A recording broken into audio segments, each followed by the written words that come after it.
buenas, soy David Weir y aquí les quiero dar un ejemplo de una de las lecturas de nuestro seminario de Public Speaking. Esta muestra corresponde a la sección de Organization que se presenta en el primer día, en la mañana, después que hemos cubierto lo básico de Public Speaking. Y así va. Now we're going to cover the topic of organization. As many of you know, there are three parts to an essay: introduction, body, and conclusion. In a speech, it is quite simpler, and we are now going to focus on the introduction because you only have one chance to make a good impression. So let's look at a rather bad example of how to start a speech. It could be something like this.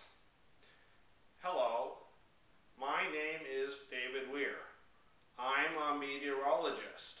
I come from the local TV station. Today we're going to talk about the weather. Now, if you had an introduction that started like that, I would bet that in short order, everybody in the audience would be distracted, would start taking a nap, or maybe look at their BlackBerry and not paying attention. In that way, you have lost your audience. Instead, what we need to do is we need to grab our audience's attention, bring them in, show them why they should listen to our speech, and then we're off to a great start. In this regard, I'm going to present for you a 5-step procedure in order to get your audience's attention, get them engaged, and then keep them for the rest of your speech. So, this is the way that you would start your speech. Something like this. The coldest winter I ever spent was a summer in San Francisco. If I start with that quote, maybe you're thinking, what? Perhaps a little bit confused. Why is he saying that? But that's exactly the point. The point is to get your attention. So this first step we call the attention getter, and it is something that you do very briefly to get the audience's attention. What I did there was a quote. Other alternatives, for example, you could tell a joke. You could ask 3 questions such as, who likes hamburgers? Who likes hot dogs? Who likes hamburgers and hot dogs? Alternatively, you could show a video clip. Maybe show an audio clip. People have done things such as singing, dancing, anything short to get the audience's attention, perhaps confuse them a little bit. Now that you have the audience's attention, the second part is to let the audience know what you're going to talk about. And so the speech would be something like this. The coldest winter that I ever spent was a summer in San Francisco. That quote by Mark Twain illustrates the point I want to share with you all today: the weather.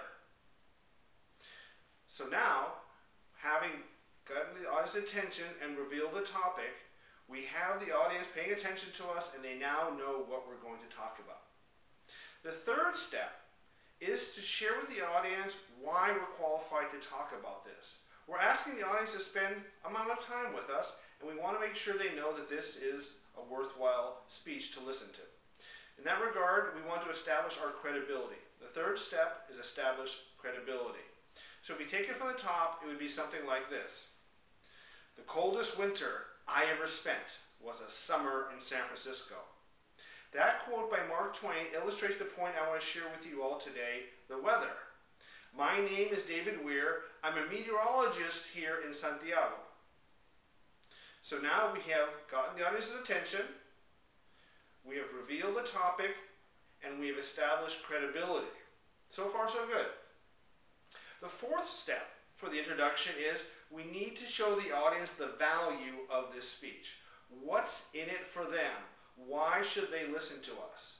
And this is what we call establishing goodwill. It's a very, very short piece, and if we add it to the end of the speech we've done so far, it would look something like this. The coldest winter I ever spent was a summer in San Francisco. That quote by Mark Twain illustrates the point I want to share with you all this evening: the weather.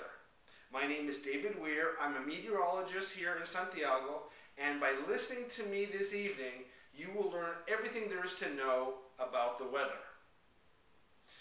So, at this point, after we've gotten the audience's attention, revealed the topic, established credibility, and established goodwill, now the audience is paying attention.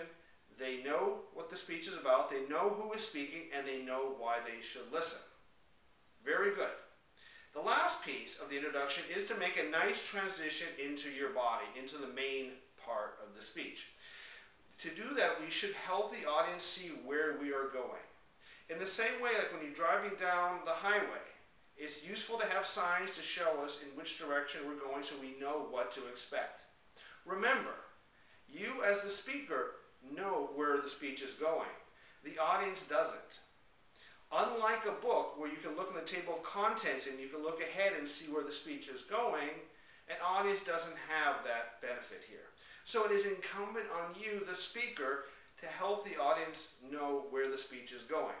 So step number 5 is to preview the main points of your speech. So let's take the whole thing and see how it would work from beginning to end of the introduction. The coldest winter I ever spent was a summer in San Francisco. That quote by Mark Twain illustrates the point I want to share with you all this evening, the weather. My name is David Weir. I'm a meteorologist here in Santiago, and by listening to me this evening, you will learn everything there is to know about the weather. We will be doing that by covering 3 main points. First, we'll talk about the jet stream. Second, we're going to talk about microclimates. And third, we're going to talk about how to read the barometer. Now, let's look at my first point. So that is how the introduction would be done.